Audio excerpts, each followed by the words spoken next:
कभी कभी वो रात और वो मंजर याद आता है तो मेरा दिल दहल उठता है। आखिर वो क्या था? वो महज मेरा कोई ख्वाब था या हकीकत जिसे मैं आज तक भूल नहीं सका। जब कभी वो वाकया मेरा सामने आता है तो खौफ के मारे आज भी मेरे रोंगटे खड़े हो जाते हैं। उस रात की सारी घटना मेरी आंखों के सामने एक फिल्म की भांति चलने लगती है। भयानक और अंधेरी रात, ऊपर से सुनसान इलाका, बड़ा सा उजाड़ कमरा, फिर कंडक्टर की लाश का यूं मिलना। न जाने उस रात क्या होने वाला था, लेकिन हम उस रात सच में बच गए। अगर वो ना होता तो शायद हम सब भी उस कंडक्टर के साथ अपनी जान से हाथ धो बैठते। लगभग 20 साल पहले की बात है। मैंने अपने परिवार के साथ जयपुर घूमने का कार्यक्रम बनाया। बेटा बहुत दिनों से जिद कर रहा था कि पापा मुझे राजस्थान घूमने के लिए ले चलिए। सो मैं उसकी बात मानकर उसे जयपुर घुमाने को राजी हो गया। मैं, मेरी पत्नी रीमा और बेटा संयम घर से जयपुर के लिए रवाना हो गए। हमने 2 दिन में पूरा जयपुर घूम लिया, लेकिन मेरे पास अभी 2 दिन की छुट्टी और भी बची थी। तो मैंने सोचा क्यों ना अजमेर शरीफ भी हो आते हैं। चूंकि हमारी ये प्लानिंग अचानक हुई थी तो हमें जल्दबाजी में बस का सहारा लेना पड़ा। उस बस में और भी यात्री थे, खासकर बुजुर्गों की संख्या ज्यादा थी। हमारी जैसी केवल एक ही फैमिली थी। बस में यात्री भी कम ही थे, क्योंकि बस भी थोड़ी खजाड़ा थी, इसलिए शायद उसमें ज्यादा यात्री नहीं बैठे होंगे। करीब रात के 8 बजे बस अपने गंतव्य की ओर रवाना हो चली। हम तीनों अपनी अपनी सीटों पर टेक लगाकर बैठ गए।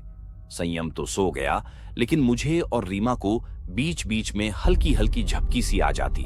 एक तो वीरान और अनजानी जगह, ऊपर से खजाड़ा बस में मुझे अनकंफर्टेबल लग रहा था। ड्राइवर को भी शायद बहुत जल्दी थी गंतव्य तक पहुंचने की, इसलिए वो भी बस को तेज रफ्तार में भगाए चला जा रहा था। अंदर से डर भी लग रहा था कि कहीं वो बस को ठोक ना दें, क्योंकि अंधेरा घना था, साथ में सुनसान सड़क के किनारे जिन पर ना कोई घर दिख रहा था और सड़क पर भी इक्का दुक्का वाहन ही दिखाई दे रहे थे। कुछ बुजुर्गों ने ड्राइवर को टोका भी कि बस की रफ्तार जरा धीमी करो। कुछ समय तक तो उसने बस को धीमी रफ्तार में चलाया, लेकिन फिर कुछ देर के बाद उसने फिर से बस की रफ्तार बढ़ा दी। एक बुजुर्ग ने फिर से उस ड्राइवर को टोका कि बस की रफ्तार कम करो, लेकिन मना करने के बावजूद फिर से ड्राइवर ने रफ्तार बढ़ा दी। तब ड्राइवर ने जवाब दिया कि अंकल जी, जो मैं कर रहा हूं वो बिल्कुल ठीक कर रहा हूं। मैंने सुना है कि ये इलाका अच्छा नहीं है, बहुत ज्यादा खतरा है इस जगह, और हम इस इलाके को जितनी जल्दी पार करके आगे बढ़ जाएं उतना अच्छा। ड्राइवर की बात सुनकर सबने कहा कि चलो ठीक है। बस तेज रफ्तार से आगे बढ़ ही रही थी कि तभी एक तेज आवाज के साथ बस का थोड़ा संतुलन गड़बड़ाया और बस थोड़ी दूर बढ़ी और रुक गई। अब सब सकपका गए कि अचानक ये क्या हुआ। इतना खतरनाक इलाका और बस का रुकना, किसी का भी जी डर जाएगा। ड्राइवर ने अपनी टार्च जलाई, बस के नीचे उतरा और उसने देखा कि क्या बात है, बस को आखिर क्या हुआ, वो रुकी क्यों। कुछ देर के मुआयने के बाद उसे पता चला कि बस के पीछे ओर के दोनों पहिए पंचर हो चुके हैं और बस में एक्स्ट्रा पहिए भी नहीं हैं जिससे उसकी मरम्मत हो सके। अब क्या किया जाए? सभी सोच में पड़ गए। रेतीली अनजान जगह, अमावस की गहरी काली रात, 8 बजे, जंगली जानवरों का डर की ओर और बस का यूं खराब हो जाना, सबके तो जैसे होश ही उड़ गए थे। अब क्या करें? तो सो गया, क्या ना, लेकिन मुझे और किसी के कुछ भी समझ में नहीं आ रहा था। झपकी सी आ जाती। तभी कंडक्टर को एक थोड़ी वीरान और रोशनी दिखाई दी। ऊपर उसने सबसे कहा कि बस में मुझे वहां रोशनी दिखाई दे रही है, हो सकता है कि वहां कोई गांव हो। बस अपने गंतव्य की ओर सब वहां चलते हैं, शायद रात भर के लिए कोई सुरक्षित जगह मिल जाए। अगर एक कोठरी भी मिल गई, लेकिन मुझे तो सब वहां एक साथ बैठकर रात तो गुजार ही सकते हैं। सी आ जाती। सब कंडक्टर की बातों से सहमत, अनजानी जगह सबने अपना अपना सामान उठाया मुझे और चल पड़े उस रोशनी की ओर। जैसे ही वो सब उस रोशनी के नजदीक पहुंचे तो हमें एक एक बड़ी सी कोठरी दिखाई दी। सीटों पर जिसे देखकर से लग रहा था कि वो कोई बहुत पुरानी सराय है, लेकिन मुझे और रीमा को मुसाफिर रूप में सब कोठरी के दरवाजे के बाहर खड़े हो गए। ड्राइवर ने हिम्मत करके दरवाजे की सांकल खटखटाई। एक बहुत ही बूढ़े व्यक्ति ने दरवाजा खोला। उनके सिर पर एक बड़ी सी पगड़ी थी, गले में पुराने जमान का कोई आभूषण था, कानों में भी कुंडल पहन रखे थे।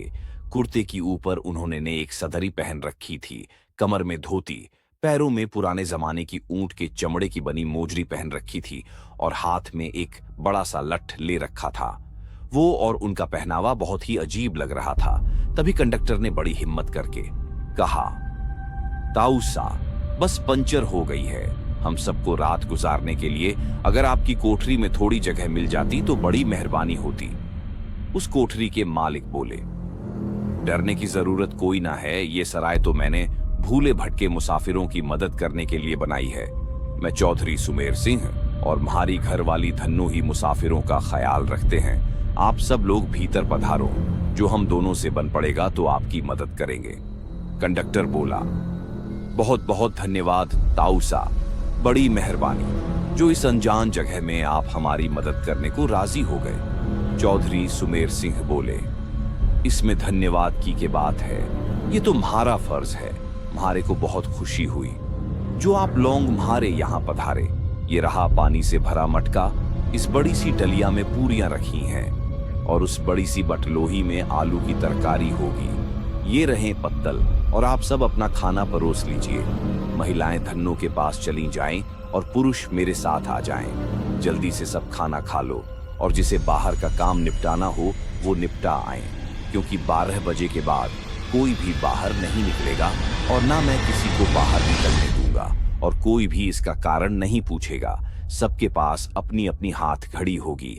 समय के अनुसार काम करके सोने के लिए लेट जाओ। ये रहे कंबल, सब बिछा लो। हम सब ने चौधरी सुमेर सिंह की सारी हिदायतों के अनुसार काम किया और कंबल बिछाकर लेट गए। जिनके पास अपने अपने शायनल और चादर थे वे सब ओढ़कर लेट गए। चूंकि मेरे पास ओढ़ने वाला बड़ा कंबल था, इसीलिए मैंने बेटे को अपने साथ सुला लिया और मेरी पत्नी औरतों के साथ अपना शायनल ओढ़कर लेट गई। चौधरी जी ने एक बार फिर सबको बाहर ना जाने की हिदायत दी और सबको सोने के लिए कहा। लगभग 12 बजे के बाद न जाने कंडक्टर को क्या सूझी, उसे बीड़ी पीने की तलब लगी और वो बाहर जाने लगा। चौधरी जी ने उसे बहुत रोका, लेकिन वो नहीं रुका। कंडक्टर के बाहर जाने के बाद चौधरी जी ने जल्दी से कोठरी के किवाड़ बंद किए और साथ में पटरे की मदद से किवाड़ को मजबूती से बंद कर दिया कि कोई भी भीतर ना आ सके, और सारे रोशनदान और खिड़कियों को भी बंद कर दिया। कुछ देर के बाद बाहर से बहुत बहुत बुरी बुरी और डरावनी आवाजें आने लगी। साथ में कंडक्टर की भी आवाज सुनाई दी। वो चिल्लाकर बोला, बचाओ बचाओ, चिल्ला रहा था। कोठरी के कुछ लोग कंडक्टर की मदद के लिए बाहर जाने लगे, लेकिन चौधरी जी ने उन्हें सब ये कह कहकर रोक दिया कि अगर सब बाहर गए तो सर्वनाश हो जाएगा। वो शैतान अगर भीतर आ गया तो हम में से कोई भी जिंदा नहीं बचेगा। सब अपनी जान के विषय में सोचकर पीछे हट गए। फिर चौधरी जी ने सबसे कहा कि सब अपनी अपनी जगह पर लेट जाएं और उनकी बात मानना हम सबकी मजबूरी थी। हमने सबने वही किया जो चौधरी जी ने कहा था। एक आध घंटे बाद सबको नींद आ गई। हम सब सुबह जगह तो वहां का मंजर देखकर दंग रह गए। हम सब रेत पर लेटे थे और वहां से कोठरी गायब थी। केवल हम लोगों का सामान ही पड़ा था। वहां 2 समाधियां बनी थीं, जिन पर चौधरी सुमेर सिंह और धन्नो सिंह लिखा था। हम सब ये देखकर हैरान थे कि आखिर रात को जो हुआ था वो ख्वाब था या हकीकत। तभी वहां से एक चरवाहा अपनी भेड़ों के साथ निकला। उसको हम लोगों ने सारी बात बताई तो उसने बताया कि यहाँ बहुत समय पहले एक सराय हुआ करती थी, जिसकी रखवाली चौधरी सुमेर सिंह और उनकी पत्नी धन्नो किया करते थे, और उन दोनों के स्वर्गवास के बाद आज भी उनकी आत्माएं भटके हुए मुसाफिर की मदद करने आती हैं। इस इलाके में बहुत शैतानी आत्माएं रहती हैं जो लोगों को कत्ल कर देती हैं, लेकिन सुमेर सिंह और उनकी पत्नी अच्छी आत्माएं हैं, इसलिए वो लोगों की मदद करने आ जाते हैं। ये सब कहकर चरवाहा वहां से चला गया, लेकिन हम सबके मुंह और आंखें खुली की खुली रह गई। फिर हम सब ने अपना अपना सामान उठाया और बस की ओर आए। देखा तो वहां कंडक्टर की लाश लहूलुहान पड़ी थी। वो सब देखकर हम सबका दिल दहल गया।